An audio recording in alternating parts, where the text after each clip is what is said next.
200 400 500 रुपया पेट्रोल पाविन भी आ रही है तो अपन काजे नारा लगाने ने भी ताकत और नारा लगाने ने भी आवाज रखना पड़ से जोरदार नारा लगा जो परम पूज्य गुरु रेवंत सिंह बाबा की, परम पूज्य गुरु रेवंत सिंह बाबा की, बोलो शंकर भगवान की, शंकर भगवान की। बहुत बहुत धन्यवाद महाराज। आज असो शिपंथिंग कार्यक्रमन सभा देखाए भी असा संतगण सत्संगन सहयोग भी करने ताकत रखना जुए। आपनो काजे एक भी शब्द कहने करता सुबह महाराज और गुरुदेव चरण में रखी अपनों काजे मुख मिलियो तो बहुत बहुत धन्यवाद। अपना गुरुदेव आज अपनों गरीबी के कारण इस गुजरात में मजदूरी करने में करता यहाँ पर अपन आए हैं 600-700 किलोमीटर की दूरी पर, लेकिन आज गुरुदेव के ऊपर अपना विश्वास हतो और गुरुदेव के ऊपर अपना भरोसा था, इसलिए गुरुदेव अपने शिष्यों को ढूंढते ढूंढते यहीं पर गुजरात में आ पहुंचे। क्योंकि जो जिसके भाग्य में जो लिखा है वो फल जरूर प्राप्त होता है। क्योंकि अपन पहले लगता था यहीं पर हम तो सत्संग करने वाले लोग, हम भजन भक्ति करने वाले लोग, पर हमारे घर में गरीबी है, इसी कारण हमको बाहर रहने का मौका मिला, लेकिन हमको सत्संग करने के लिए मौका नहीं मिला। ऐसा अपने को पहले लगता था, लेकिन आज देखा जाए तो जहां देश में रहो या प्रदेश में रहो, लेकिन गुरु वन सिंह बाबू सदा अपने साथ है। तो अपने को जो गुरुदेव ने अपने को इतना इतना शास्त्रों का ज्ञान, आत्मा ज्ञान जो अपने को समझाया और बताया, उसी ज्ञान पे अटल रहना चाहिए और जो गुरुदेव ने नाम दिया है उसी नाम पे अटल रहना चाहिए। क्योंकि गुरु ने अपने को सबसे पहले कौन सा नाम दिया है? जय शिवाय नमः। गुरुदेव ने अपने को पहला नाम दिया है जय शिवाय नमः। तो जय शिवाय नमः हाथ में लीन, जय शिवाय नमः मुख में लीन, अपन सभी संतों से प्रणाम करते हैं। तो जय शिव नाम कहने से क्या होता है? जय शिवाय नाम कहने से शिव और शक्ति नमन होता है।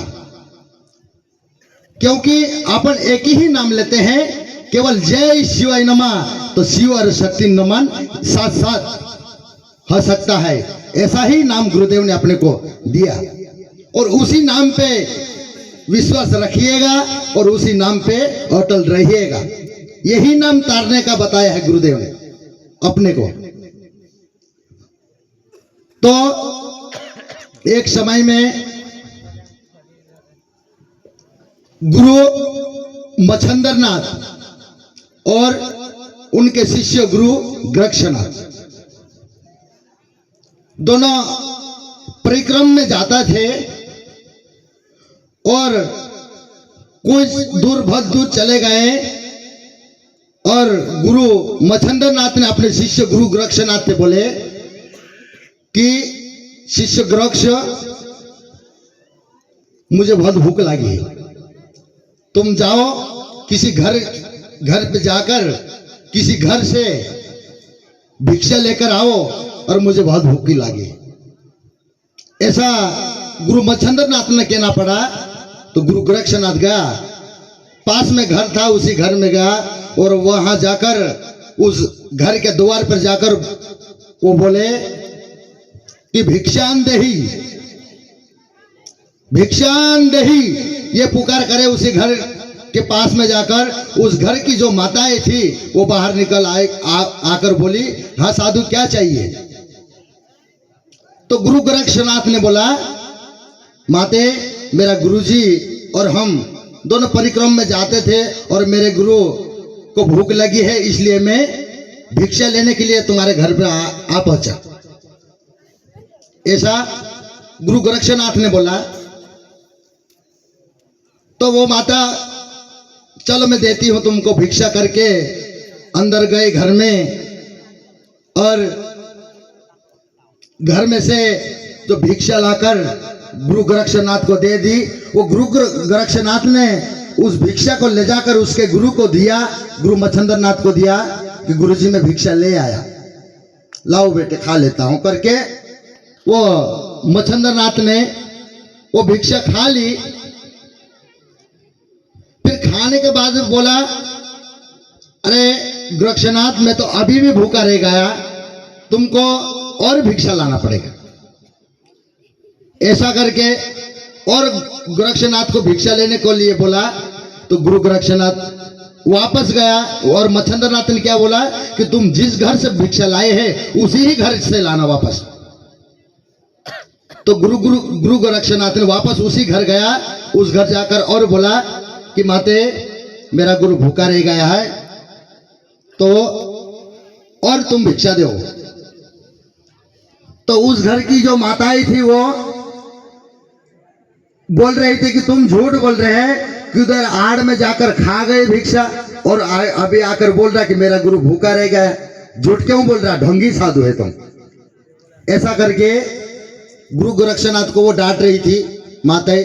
तो गुरु गोरक्षनाथ ने क्या बोला, नहीं माता ये सच है, मेरा गुरु वो भिक्षा खा गया पर भूखा रह गया, इसलिए मेरे को वापस भेजा।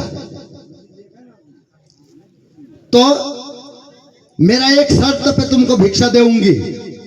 उसी जी जिस घर की जो माता है बोली कि मेरे एक शर्त करना पड़ेगा। तो गुरु गोरक्षनाथ ने बोला, मेरे गुरु के लिए एक क्या दो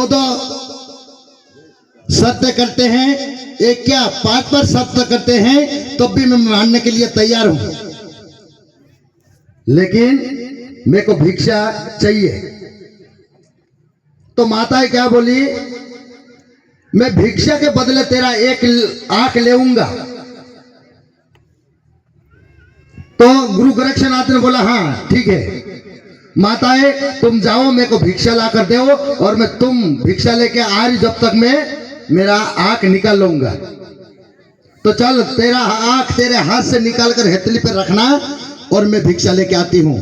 ऐसे करके उस घर की जो माताएं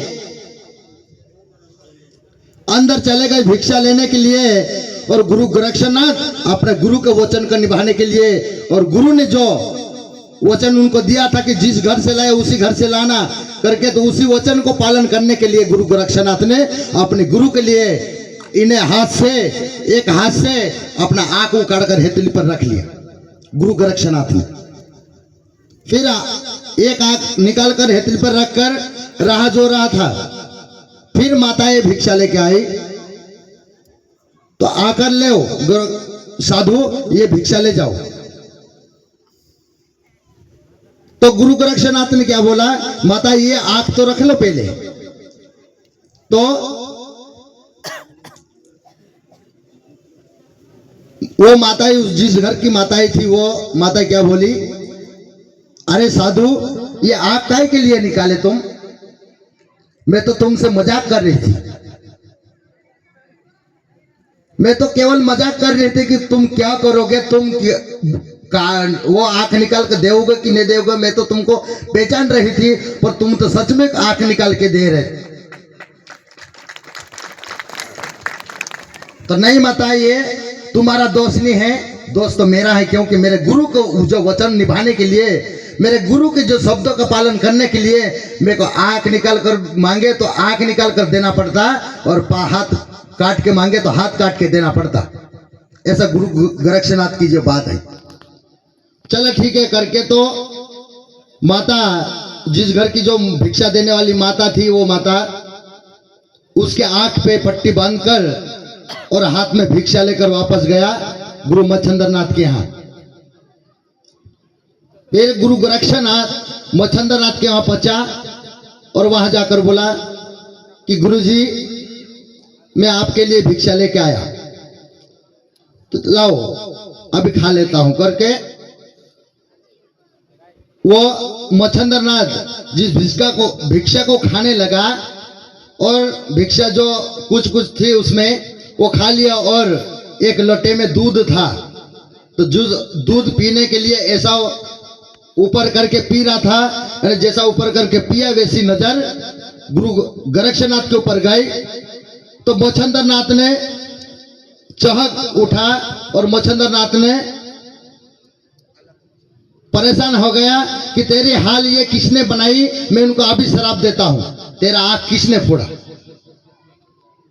तो जिस माता के लिए जो आंख निकाल कर दिया उस माता के लिए गुरु गोरक्षनाथ ही माफी मांगा कि हे गुरुदेव, हे प्रभु, ये जिस घर में भिक्षा लेने गए वो आंख मांगे इसलिए मैं आंख निकाल के दिया था, पर उस भिक्षा देने वाली माता की दोष नहीं है, दोष तो मेरा है। तेरा क्यों दोष और तेरा क्यों कसूर, ऐसा मच्छंदर नाथ ने बोला। तो वो बोले मेरे गुरु के शब्दों को पालन करने के लिए, मेरे गुरु को वचनों को निभाने के लिए मुझे कुछ भी करना पड़ता, क्या फर्क पड़ता। ओसो गुरु गोरक्षनाथन कहना पड़ियो। उसके बाद चलो ठीक है कुछ बात नहीं करके वो मच्छंदर नाथ जैसा आशीर्वाद दिया तो उसका गुरु गोरक्षनाथ का आंख वापस बना दिया। फिर ऐसे फिर आगे परिक्रम में चलते गया और आगे जाकर जैसे उनके कुटिया पे पहुंचे और कुटिया पे पहुंचकर वह और जहां जो गुरु माता थी वहां पर पहुंचे और जो गुरु माता वहां आश्रम में रुके और जिस आश्रम में जिस माता का जो लड़का था उसका नाम था मणिनाथ। फिर वहां जाकर रुके, फिर